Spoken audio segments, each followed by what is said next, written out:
बिस्मिल्लाहिर्रहमानिर्रहीम। स्टूडेंट्स, ये हमारी एमसीक्यूज़ की जो है वो सीरीज़ जारी है, जिसमें हम जो है वो डिफरेंशियल इक्वेशंस को डिस्कस कर रहे हैं। इससे पहले दो लेक्चर्स जो हैं वो हो चुके हैं। लेक्चर्स की लेंथ जो है वो इसलिए मैंने शार्ट की है कि क्योंकि आज जो है वो स्टूडेंट्स नेट का प्रॉब्लम आ रहा है।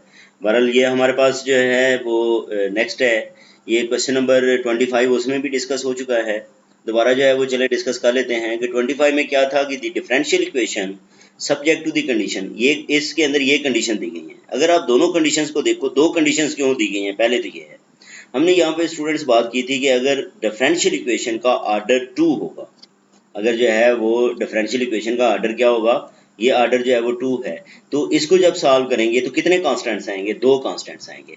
तो दो अननोन आ जाएंगे। दूसरे लफ्जों में जितने अननोन होते हैं स्टूडेंट्स, उतनी ही कंडीशंस, अब लोअर क्लासेस में भी देखते हैं कि उतनी ही कंडीशंस जो है वो डिफाइंड होती हैं। तो यहाँ पे पहले तो ये है कि दो कंडीशंस डिफाइंड हैं। फिर हमने ये देखना है इंडिपेंडेंट वेरिएबल की कंडीशन जो वैल्यूज़ हैं क्या वो डिफरेंट हैं या सेम हैं। अगर तो सेम है तो वो इनिशियल वैल्यू प्रॉब्लम होगा, और अगर डिफरेंट है तो वो 2 पॉइंट बाउंड्री वैल्यू प्रॉब्लम होगा। तो स्टूडेंट्स ये क्या है, इनिशियल वैल्यू प्रॉब्लम इसको कह लें या 1 पॉइंट बाउंड्री वैल्यू प्रॉब्लम कह लें, दोनों बातें जो है वो इसमें ये जो है वो दुरुस्त हैं। तो ऑप्शन डी जो है वो इसमें करेक्ट होगी। अब हमारे पास 26 है। 26 क्या है स्टूडेंट्स के, दी डिफरेंशियल इक्वेशन, ये जो हमारे पास डिफरेंशियल इक्वेशन है, डिफरेंशियल इक्वेशन क्या है, d2y/dx² + y = 0। अब इसके अंदर कंडीशंस अगर आप देखो तो क्योंकि इसका भी आर्डर 2 है तो डेफिनेटली दो कंडीशंस जो है वो रिक्वायर होंगी। लेकिन इसमें फ़र्क क्या है कि इसमें दो डिफरेंट वैल्यूज़ के ऊपर इसकी जो है वो कंडीशंस डिफाइंड है। एक वैल्यू जो है वो 0 दी गई है और दूसरी वैल्यू जो है वो हमारे पास क्या है, 1 है। तो दो डिफरेंट होने की वजह से ये फिर इनिशियल वैल्यू प्रॉब्लम नहीं रहेगा। ये स्टूडेंट्स जो है वो क्या होगा, ये इनिशियल वैल्यू प्रॉब्लम नहीं होगा या 1 पॉइंट बाउंड्री वैल्यू प्रॉब्लम नहीं होगा, बल्कि ये 2 पॉइंट बाउंड्री वैल्यू प्रॉब्लम होगा। तो इस तरह जो सी ऑप्शन है that is the correct one. तो ये सी ऑप्शन हमारे पास जो है वो इसकी करेक्ट आ जाएगी। फिर क्वेश्चन नंबर 27 है, विच equation is not ordinary differential equation. आप लोगों ने बताना है कि इसमें से कौन सी इक्वेशन जो है वो ऑर्डिनरी डिफरेंशियल इक्वेशन नहीं है। ये शायद मेरे ख्याल में वो कॉपी करके लाया था तो ये रिपीट हो गया है। ऑर्डिनरी डिफरेंशियल इक्वेशन इसके अंदर ये जो ये वाली ऑप्शन है, ऑप्शन डी, ये ऑर्डिनरी नहीं है, ये पार्शियल है। ठीक है जी। Which equation is partial differential equation. तो पार्शियल डिफरेंशियल इक्वेशन डेफिनेटली जो है वो स्टूडेंट्स ये हमारे पास D option that is the correct one. अच्छा, अब हमने यहाँ पे ये देखना है कि इसका जो ऑर्डर है स्टूडेंट्स, ठीक है, इस इक्वेशन का ऑर्डर वो कितना है। ठीक है, अभी आप ये देखो तो इस इक्वेशन के अंदर किस ऑर्डर की जो है वो डिफरेंशियल इक्वेशन दी गई है, थर्ड ऑर्डर की दी गई है। हाईएस्ट ऑर्डर जो है वो थर्ड ऑर्डर है, तो इसका मतलब इसका ऑर्डर जो है वो 3 है। और इसकी इसकी अगर होल पावर देखें तो वो 1 है, तो डिग्री 1 है। तो ऑर्डर इसका क्या होगा स्टूडेंट्स, 3 होगा। यानी कि हमारे पास जो ऑप्शन डी है that is the correct one. ये डी ऑप्शन जो है वो क्या है, करेक्ट है। और इसकी डिग्री की अगर बात करें तो डिग्री हमारे पास स्टूडेंट्स ये हाईएस्ट ऑर्डर डेरिवेटिव है, इसकी पावर को हम देखेंगे। इधर अगर पावर ज़्यादा भी है तो इसका हमें, इससे हमने डिग्री नहीं देखनी। डिग्री कहाँ से देखनी है, हाईएस्ट ऑर्डर डेरिवेटिव से देखनी है। हाईएस्ट ऑर्डर डेरिवेटिव की होल पावर यहाँ पे 1 है, तो इसका मतलब यहाँ पे डिग्री भी क्या है स्टूडेंट्स, 1 ही है। तो C option is the correct one. ये जो हमारे पास ऑप्शन है ये जो है वो दुरुस्त है। इसके बाद है ये 31 के इस इक्वेशन का हमें जो है वो ऑर्डर बताना है। किस इक्वेशन का, x² dy + y² dx = 0, ये जो है वो नहीं है। तो अब यहाँ पे ये देखो आप क्या करोगे, सबसे पहले dy/dx फाइंड कर लो। तो वो किसके इक्वल आ जाएगा, dy/dx आ जाएगा -y² के। ठीक है, तो क्योंकि इसका सिंगल डेरिवेटिव ही है तो ये हमारे पास इसका ऑर्डर भी 1 होगा और इसकी डिग्री भी 1 होगी। क्या मैंने कहा स्टूडेंट्स, इसका ऑर्डर भी जो है वो क्या होगा, ये 1 ही है। और इसकी डिग्री जो है, आगे डिग्री की बात होगी तो डिग्री भी इसकी जो है वो क्या है, ये 1 ही है। C option is the correct one. ठीक है जी। बेसिकली ये जो हमारे पास एक्सरसाइज के अंदर अब जो है वो क्वेश्चन गिवन थे उनको जो है वो हमने कंसिडर किया। The order of the differential equation, इस डिफरेंशियल इक्वेशन का स्टूडेंट्स हमने क्या लिखना है, ऑर्डर लिखना है। इस डिफरेंशियल इक्वेशन का क्या लिखना है, ऑर्डर लिखना है। तो ऑर्डर लिखने के लिए हम देखेंगे कि ये इसका हाईएस्ट ऑर्डर डेरिवेटिव है और वो क्या है, सेकंड। तो इसका आंसर जो है वो क्या होगा, 2 होगा। पावर से जो है वो ऑर्डर नहीं देखा जाता, पावर से डिग्री आती है। तो B option is the correct one. ठीक है, इसमें जो स्टूडेंट्स ऑप्शन है वो बी ऑप्शन, ये हमारे पास जो है वो करेक्ट ऑप्शन। फिर नेक्स्ट हमारे पास इसकी डिग्री बतानी है। डिग्री में आप लोगों ने स्टूडेंट्स पहले भी बात हुई कि ये जो फ्रैक्शन है इसको आप लोगों ने मद्देनजर रखना है।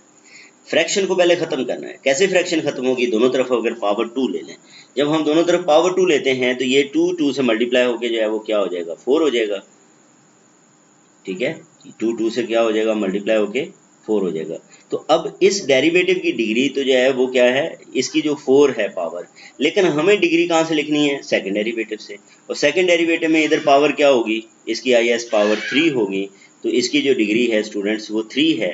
यहाँ पे आप लोगों ने करेक्शन कर लेनी है। ये टाइपिंग मिस्टेक हुई है कि ये डी ऑप्शन जो है वो दुरुस्त नहीं है, बल्कि इसकी जो ऑप्शन बी है वो दुरुस्त है।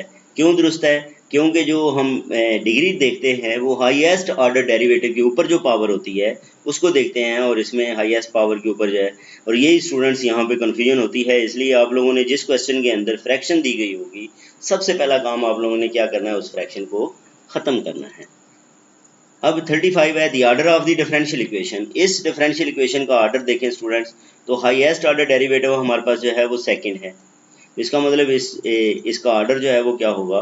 2 होगा। और इस तरह जो हमारे पास इसकी ऑप्शन बनेगी दैट इज ऑप्शन सी। फिर ये है कि डिग्री ऑफ, इसकी डिग्री जो है वो, डिग्री आप देखो तो इसमें जो हाईएस्ट पावर है वो क्या आती है? 1 आती है। ठीक है, पावर जो है वो क्या है? इसके अंदर 1 ही है। तो इसका मतलब क्या हुआ कि इसकी डिग्री 1 है। तो A option is the correct one. फिर यहाँ पे कंसेप्ट है स्टूडेंट्स लीनियर का, कि विच equation is linear differential equation? Which equation is linear differential equation? इसमें से कौन सी इक्वेशन जो है वो लीनियर डिफरेंशियल इक्वेशन है, वो हमने जो है वो स्टूडेंट्स देखनी है। और लीनियर के लिए हमारे पास जो क्राइटेरिया है वो क्या है कि उसकी जो डिपेंडेंट वेरिएबल है उसकी पावर जो है वो मौजूद नहीं होनी चाहिए। जो डिपेंडेंट वेरिएबल है उसकी पावर मौजूद नहीं होनी चाहिए। तो अब हम चेक कर लेते हैं।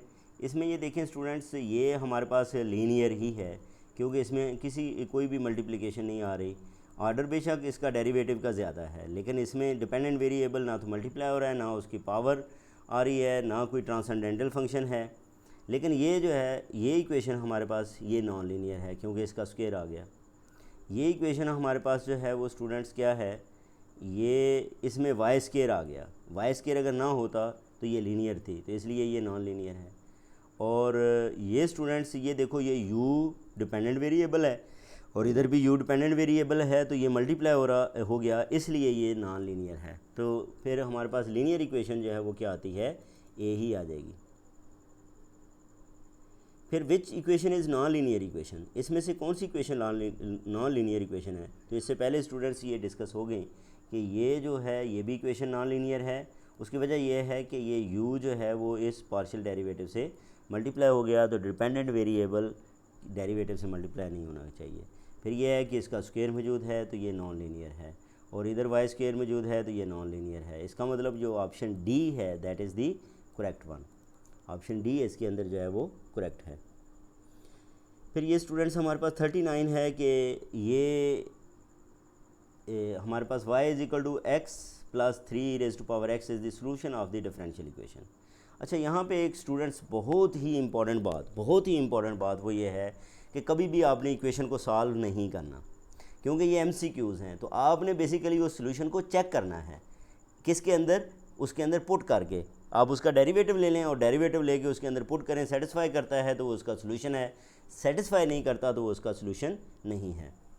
मैंने दोबारा बात की कि आप लोगों ने स्टूडेंट्स कभी भी अब डिफरेंशियल इक्वेशन को सॉल्व नहीं करना, क्योंकि वो तो लंबे प्रोसेस हैं।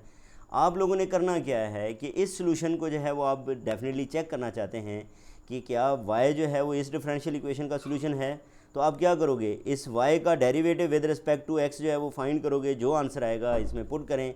लेफ्ट हैंड साइड अगर राइट हैंड साइड के इक्वल आती है तो आप कहेंगे ये ऑप्शन दुरुस्त है। इसी तरह ये आपने डेरिवेटिव फाइंड किया हुआ है, इसमें पुट कर लें, इसमें पुट कर लें, इसमें पुट कर लें। कभी भी किसी मेथड की तरफ नहीं जाना अब कि जी इसको सॉल्व करते हैं फिर आंसर निकालेंगे, फिर इसमें से जो है वो देखेंगे कौन सा आंसर निकलता है, इतना टाइम नहीं होगा। सोल्यूशन को हमेशा चेक करना है पुट करके कि क्या वो इक्वेशन को सेटिस्फाई करता है या नहीं करता। जिस इक्वेशन को वो सेटिस्फाई करता है वो उसका सोल्यूशन होगा, अगर सेटिस्फाई नहीं करता तो वो उसका सोल्यूशन नहीं होगा। तो option A is the correct one. फिर ये है कि हमारे पास ये क्वेश्चन नंबर 40 है, the particular solution of initial value problem. ये स्टूडेंट्स हमें एक इनिशियल वैल्यू प्रॉब्लम दिया गया है। इनिशियल वैल्यू प्रॉब्लम दो चीज़ों से मिलकर बनता है, एक डिफरेंशियल इक्वेशन होती है और एक उसके साथ इनिशियल कंडीशन गिवन होती है। एक या दो इनिशियल कंडीशंस दी जाती हैं। डेफिनेटली अगर आर्डर इसका 1 है तो इनिशियल कंडीशन 1 होगी, आर्डर 2 है तो इनिशियल कंडीशंस 2 होंगी। तो अगर आप इसको सॉल्व करें तो उसने ये सोल्यूशन खुद दिया है, ये हमारा जो है इसका जनरल सोल्यूशन है, इसका क्या है। लेकिन जब इनिशियल वैल्यू प्रॉब्लम होता है तो उस सूरत में हमारे पास पर्टिकुलर सोल्यूशन आता है। क्या आता है, पर्टिकुलर सोल्यूशन आता है। इसका मतलब हमने स्टूडेंट्स क्या करना है, इस सी की वैल्यू जो है वो फाइंड करनी है। कहाँ से फाइंड करनी है, इस कंडीशन से फाइंड करनी है।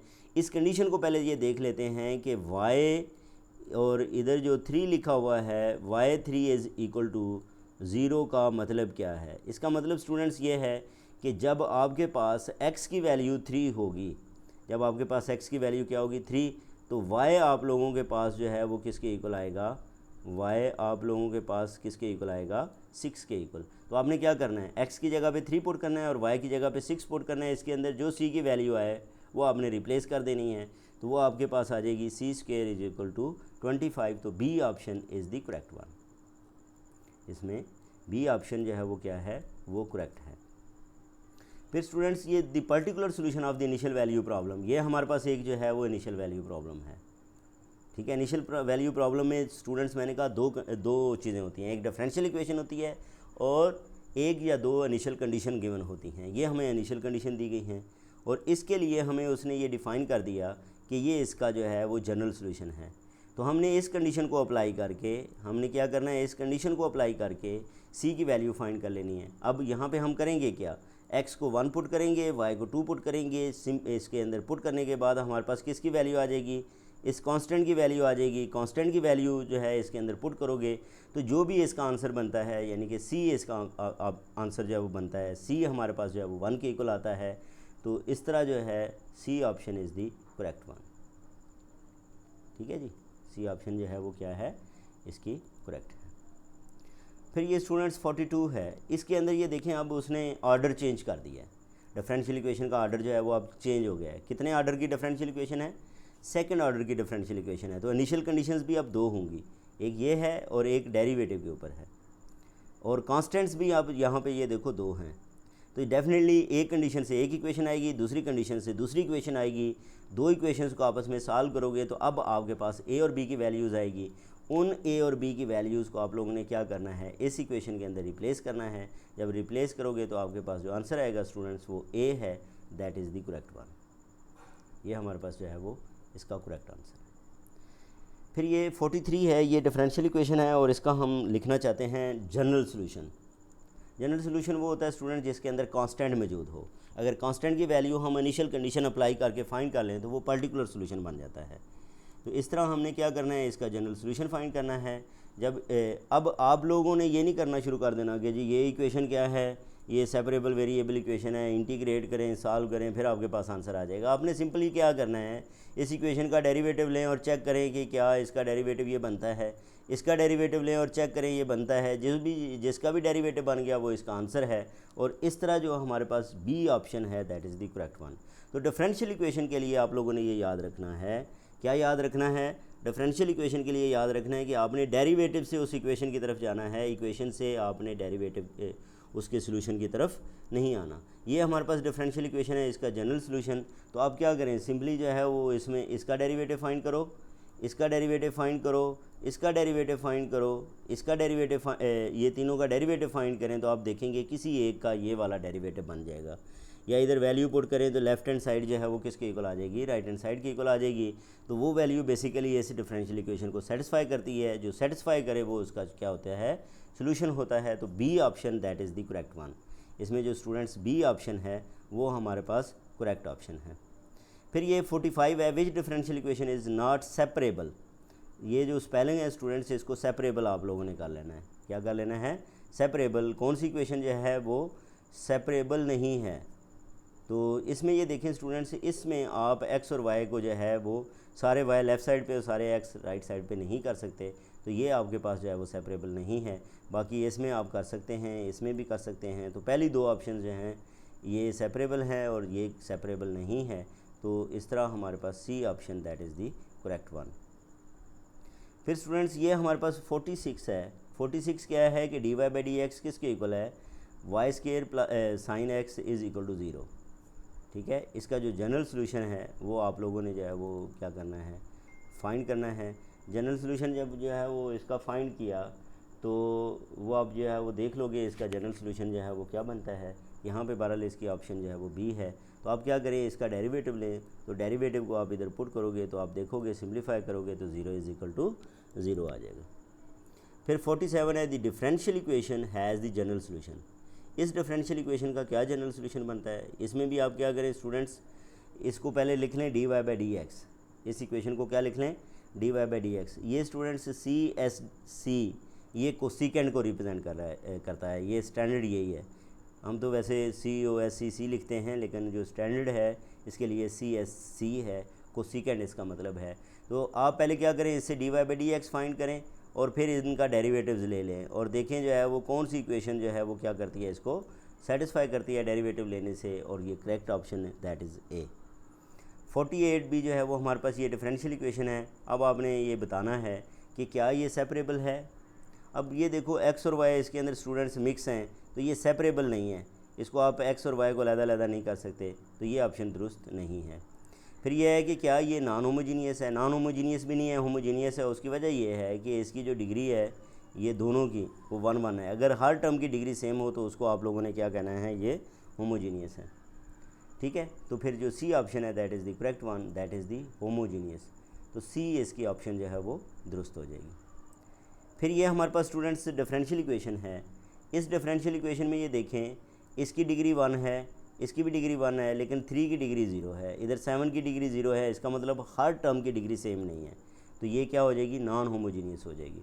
और सेपरेबल इसलिए नहीं है कि इसमें एक्स और वाई जो है वो मिक्सड हैं, तो ये सेपरेबल नहीं है, ये नॉन होमोजीनियस है।